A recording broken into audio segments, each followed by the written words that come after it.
Dandadan is a really weird anime. Oh she's biting his wee off? Then season 2 came out and it just got even weirder. Hey, whoa. I just had the greatest idea for a popcorn bucket.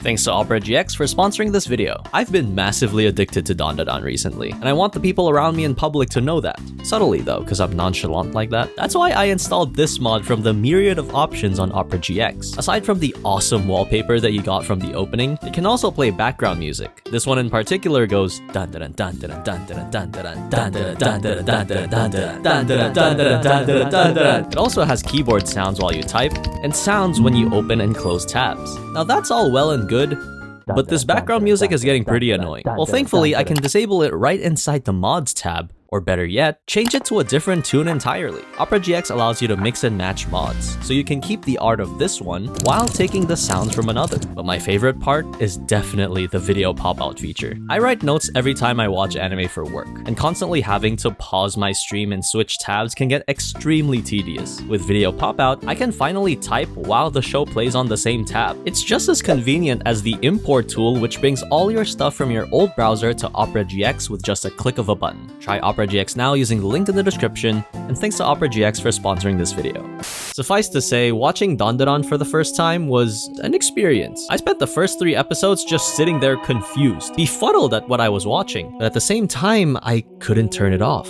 And before I knew it, my confusion had gone away. It was a subtle enough transition that I hadn't noticed, but I'd become immersed, and what was once a constant state of bewilderment started turning into passionate inquests into the physiology of the human anatomy. What I mean is, by the 3rd episode, I was like, how the fuck is he supposed to pee when his peenar is gone? So, for those of you who are still unfamiliar with Dandadan, leave.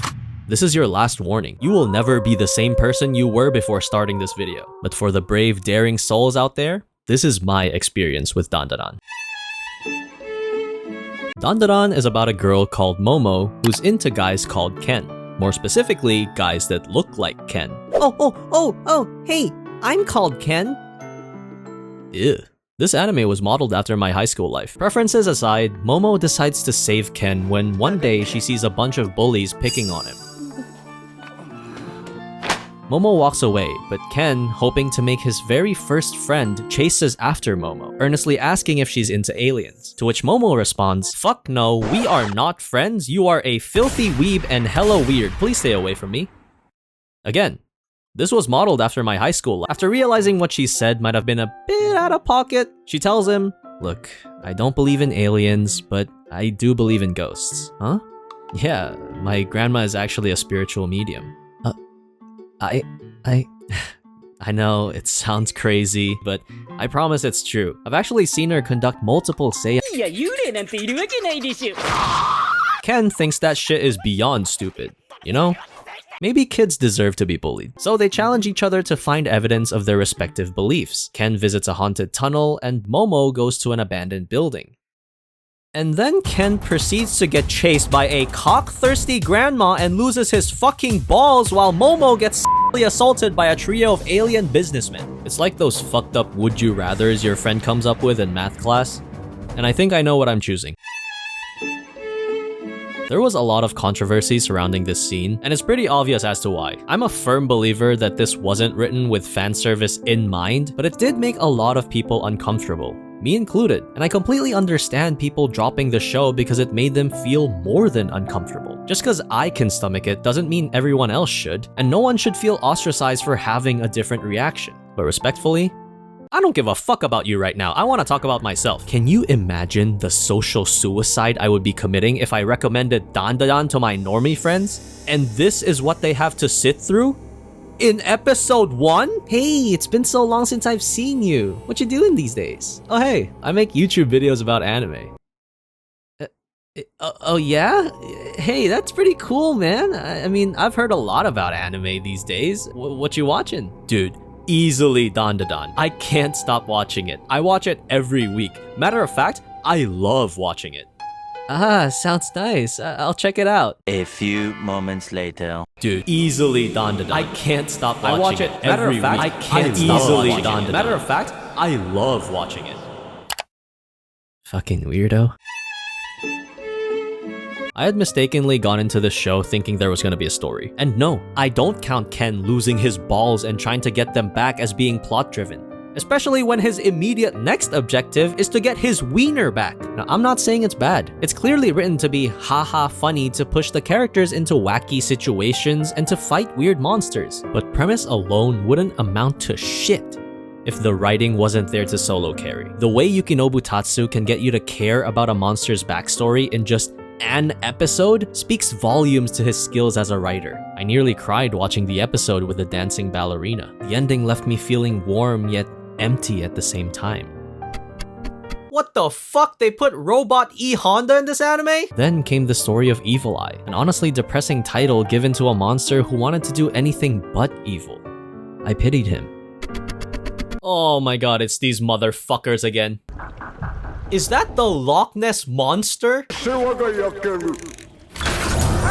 what is he doing? Okay, maybe the emotional stories are heavily skewed towards one side. At least they gave this guy a happy ending. And to be fair, it's hard to give these guys a sad backstory when they were literally doing this at the beginning. Honestly, who even cares about backstories? The fights are where it's at. Dandadan fights are like if children's dumbass, stupid-ass ideas were drawn to a professional degree. And then she makes ghost hands to squeeze him like soap to go faster. And then the giant sumo wrestler grows hands from his back to stop him from falling. And then the aliens use their wee-wee hose to inject the Loch Ness Monster to merge with it and fight Momo and Ken and Ira in their underwear cause the floors and ceilings, yes, even the ceilings, are submerged underwater.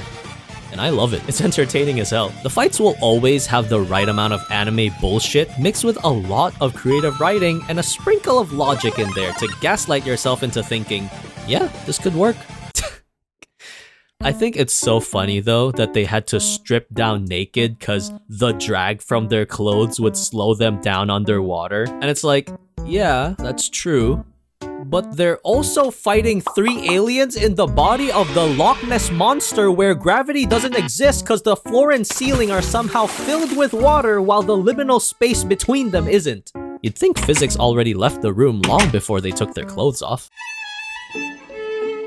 I love every single character in this show. If I was in this anime, I'd try to be friends with all of them. Momo is my girl, bro. She's strong, quick-witted, and super funny. It'd probably be hard to approach her at first because she's so confident in who she wants around her, but the second you get in that group, you've got a friend for life. She will never let you down. Her loyalty to everyone she cares for, her grandma, Ken, Gigi, those 2 girls, and even Ira runs so deep, you just know that if you're ever in a scrap, she'll be the first one to back you up. Then we move on to Ken, who's as pure as a puppy, a guy who just wants to make friends and talk about aliens to anyone willing to listen. Who wouldn't stop to give him some time? And it isn't one-sided. He ventures outside his comfort zone, makes a genuine effort to talk to Gigi, to Ira, to play sports even though he's terrible at it, all for the sake of inching towards his goal. Gigi used to annoy me at the start, but I think it's cause I desperately wanted to be that guy when I was younger. A guy that lights up a room the second he walks in, the life of the party, oftentimes the butt of the joke. You always find him loud and insufferable when he's around you, a pesky fly that won't go away,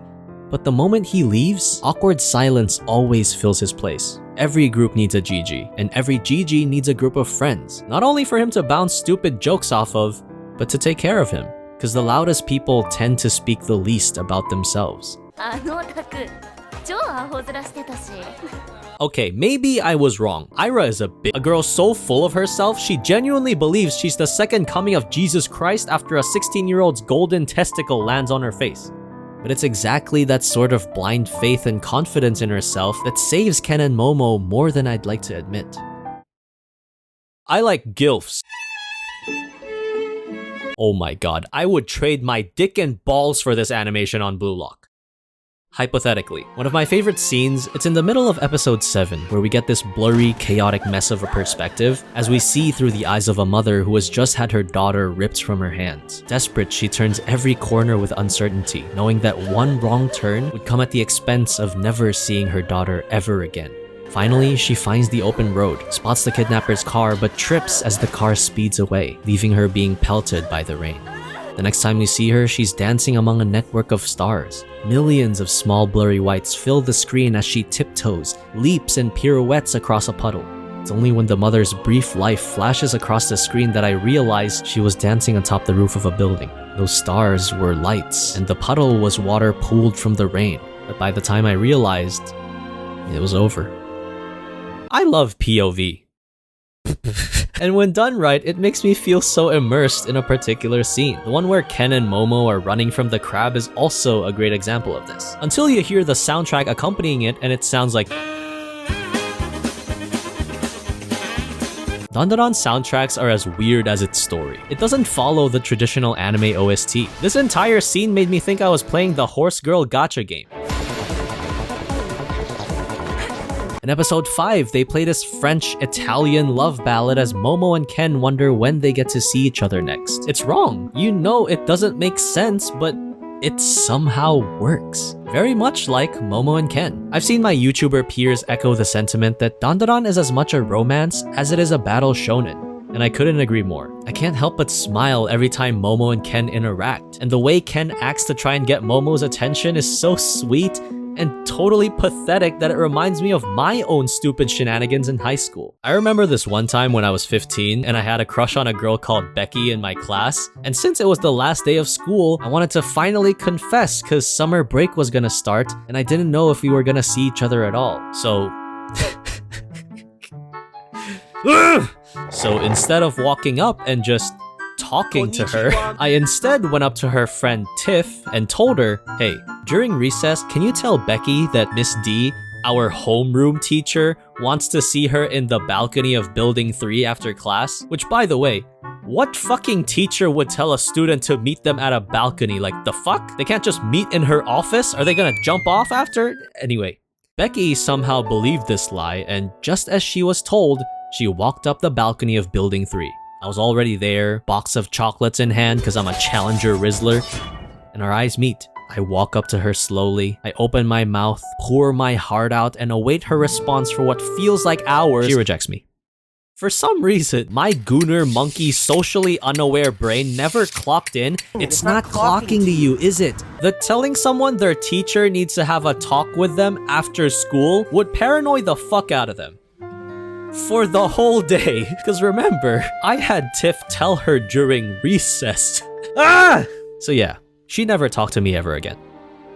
What was my point again? Kids in high school do stupid shit, and Ken secretly working out behind the school during lunch to impress Momo reminded me just how universal being young, dumb, and in love was. I could end it there. But I gotta talk about the way they ended season 1, man. What the hell was that? I'm one of the lucky ones who actually watched Dandadan late, so by the time I finished it, season 2 was just around the corner. And then I watched the Dandadan movie and they blue-balled me again! If there's one thing I hated when watching Dandadan was how abrupt they kept ending the show. The way they ended season 1 with Momo in the hot spring, like, what the hell was that for? And the movie ending. It wasn't as bad as season 1, but still frustrating cause I want more. Give me more! The movie was phenomenal, by the way. Insane action scenes, super sad story, and I can't wait for the next episode. If everything was timed perfectly, this video should be out by the time episode 3 of season 2 is out, and we should be suffering at the same thing together. Our cycles should be in sync, and only time will tell how we feel at the end of season 2. But until then, thank you so much for watching. Hope you have a wonderful day, and I'll see you soon.